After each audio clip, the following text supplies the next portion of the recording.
Hello and welcome to podcasts by EMC Hospital.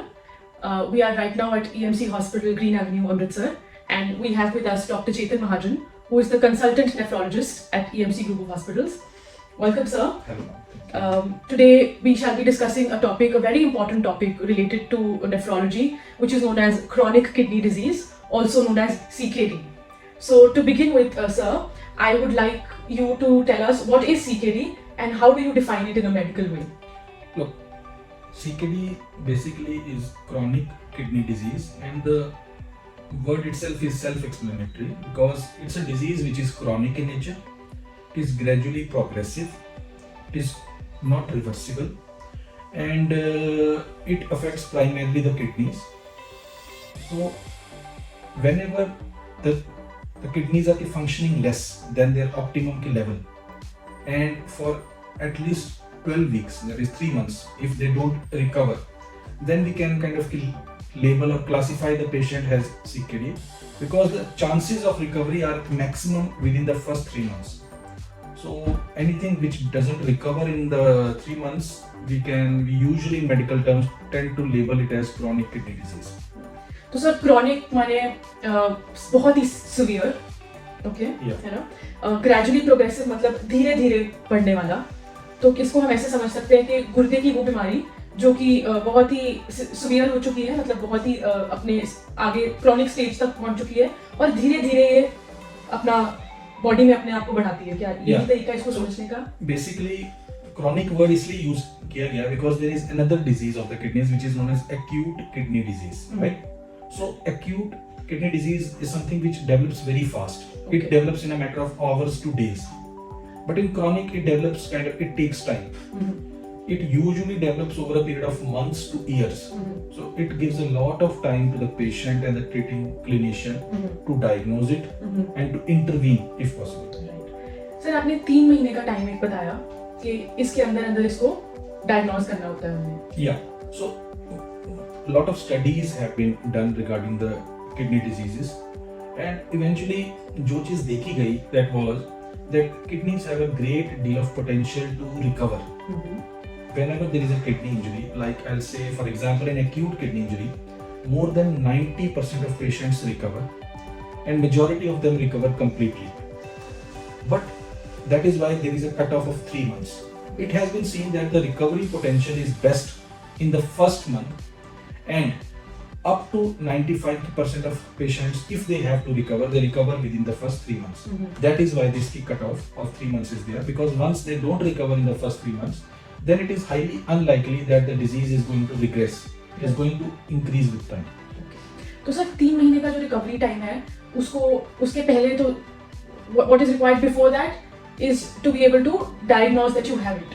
तो कैसे पता लगे किसी को भी कि शायद मुझे सीकेडी है या नहीं? इसके सिम्टम्स क्या क्या दिखते हैं बॉडी में? सो अनफॉर्चुनेटली जो उसके सिम्टम्स हैं they come very late.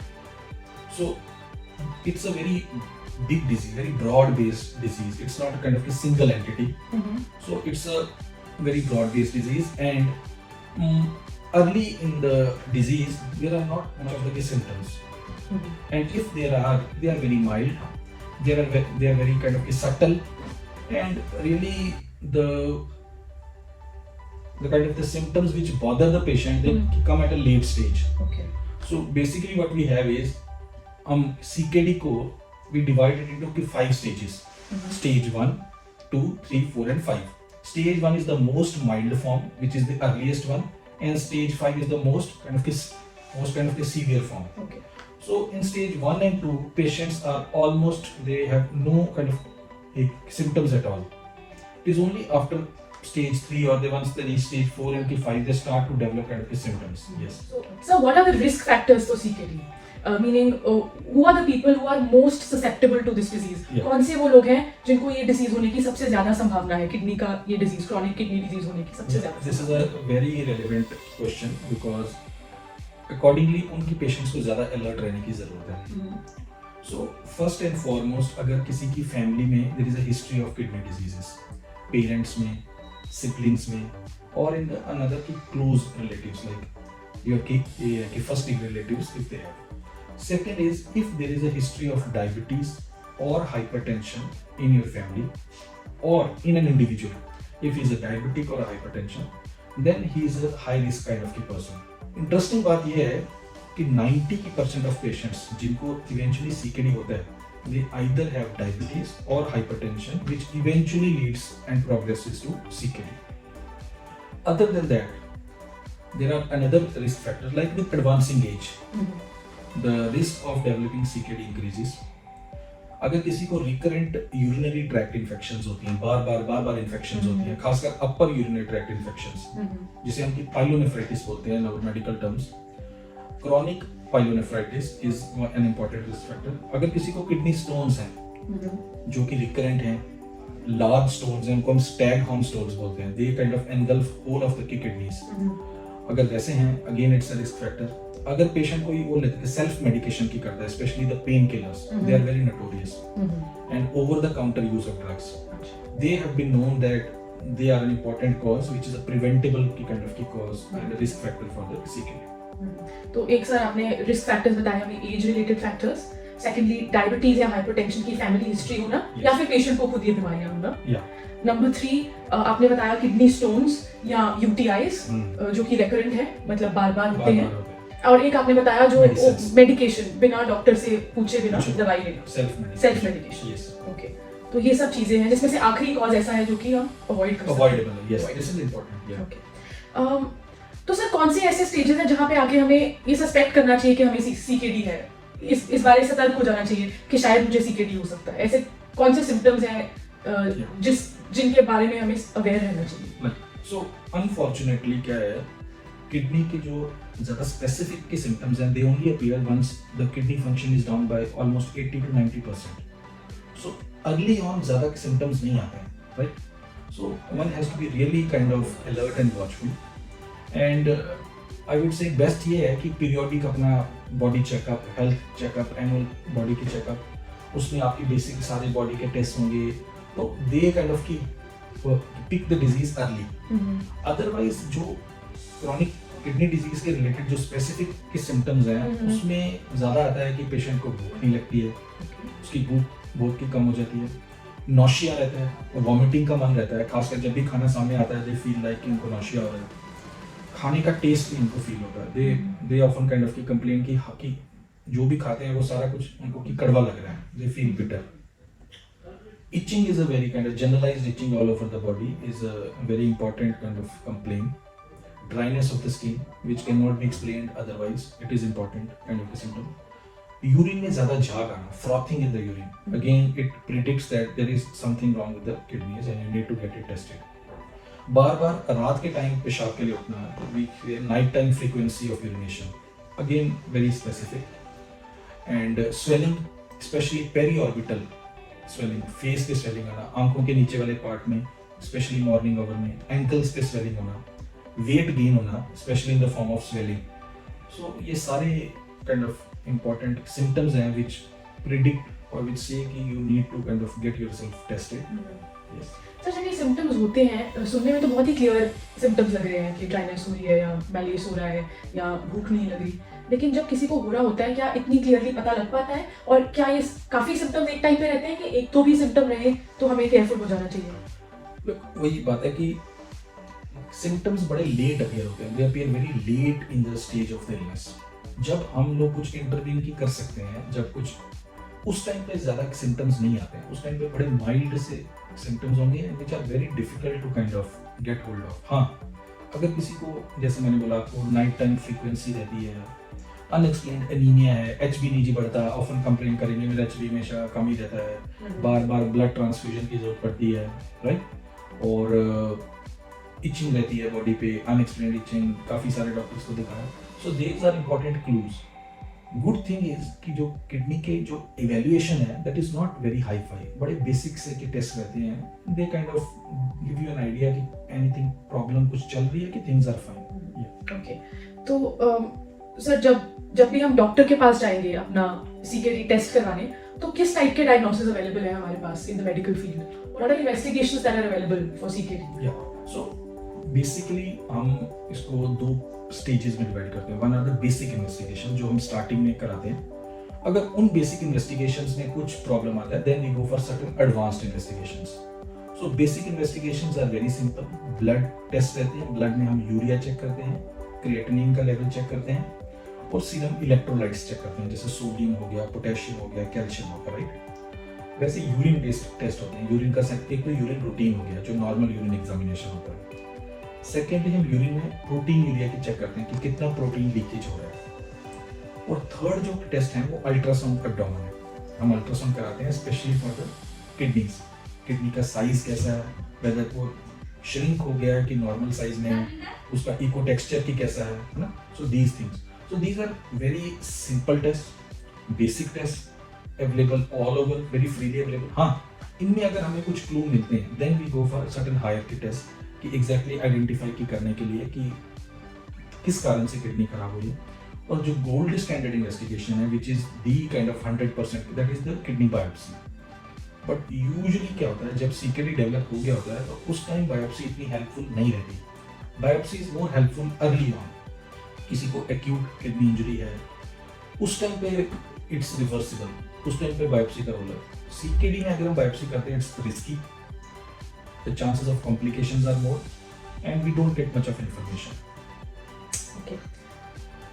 So once someone has been diagnosed with CKD, what are the treatment options available for this person? So very often whenever I'm in a discussion, मैं ये point बोलता हूँ, kidney disease is not that bad at all. Why it is so? Because there are a lot of treatment options available, right? बाकी organs के मामले में we are not that lucky. So broadly we have 4 different treatment options which are available and they all complement each other. जो CKD की early stages है, like stage 1, 2, 3 and 4. Up to stage 4 medical management does the work. You have to take some medicines.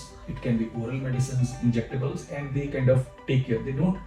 They will not cure your disease, लेकिन जो उसके कारण जो symptoms हो रही हैं, जो आपको problems हो रही हैं, those can be addressed. And definitely the disease progression can be slowed. It cannot be halted altogether, but it definitely can be slowed.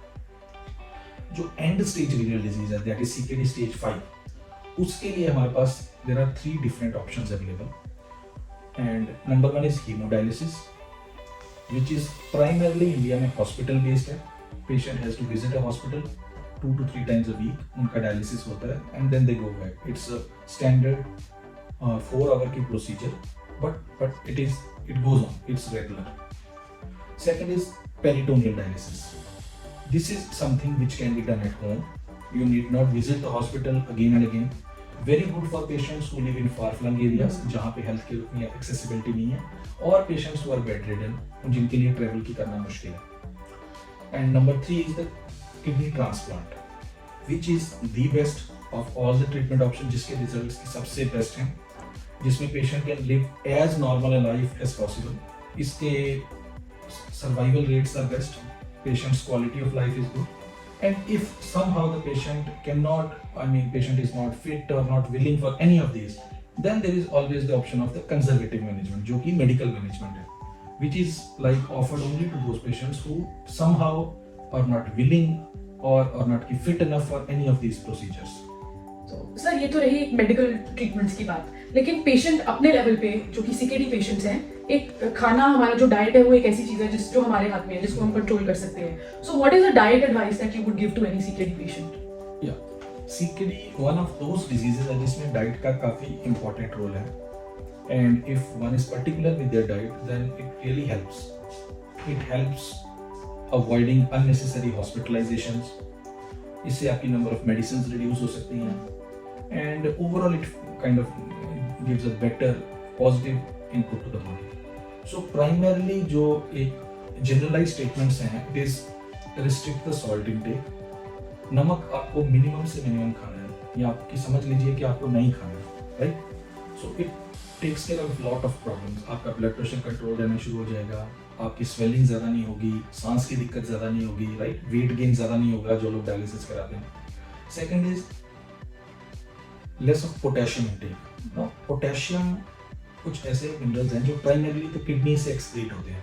Once the kidneys are not functional, so they accumulate in the blood, and this is one of very risky kind of element. Very risky. It अगर potassium बढ़ता है, even abruptly your heartbeat can stop. So it is an important cause of sudden cardiac death. So potassium intake has to be monitored also, और potassium जिन चीज़ों में ज़्यादा होता है वो हमें कम खानी है.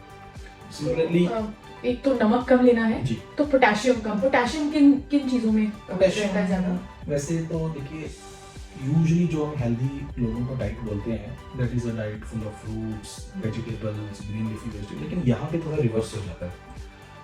यूजुअली जो सीकेडी पेशेंट्स हैं दे आर एडवाइज कि वो ग्रीन लीफी वेजिटेबल्स को अवॉइड करें, हरी सब्जियां अवॉइड करनी है, फ्रूट्स को भी बड़े की कम मात्रा में लें because they are very rich source of potassium and phosphorus. Processed food जो होता है like frozen food, processed food, that is not good because उसमें सॉल्ट एडिड होता है as a preservative, again it doesn't work. जो बड़े सारे juicy kind of fruits होते हैं जिसमें बड़ा सारा वाटर कंटेंट है, अगेन दैट उससे वाटर इनटेक बढ़ जाएगा, so that doesn't help. Dry fruits में पोटेशियम बहुत ज़्यादा होता है, बनानाज में ज़्यादा होता है, कोकोनट वाटर में बहुत ज़्यादा होता है. यूजुअली हमारे ट्रेंड रहता है कि हॉस्पिटल में कोई एडमिट है तो अटेंडेंट्स हैं जो मिलने वाले हैं वो कोकोनट वाटर ले आएंगे कि जल्दी ही मतलब, बट यहाँ पे थोड़ी प्रॉब्लम आ जाती है because it's a very rich source of potassium.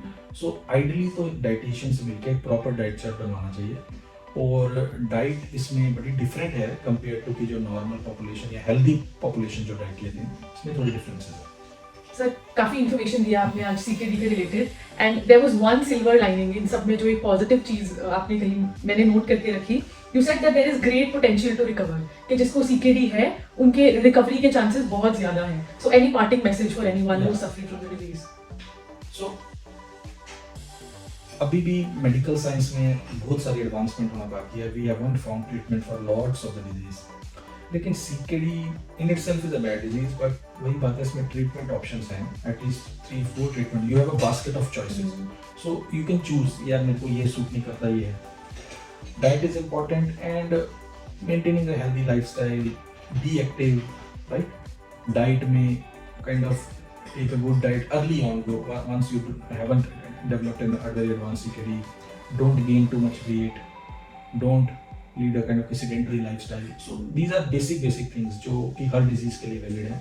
So we always say prevention is better than cure, and it definitely no better candidate than CKD. Once you are early, if you kind of pick up and take care of yourself, then you can really kind of live a long and healthy life. Thank you so much. Thank you.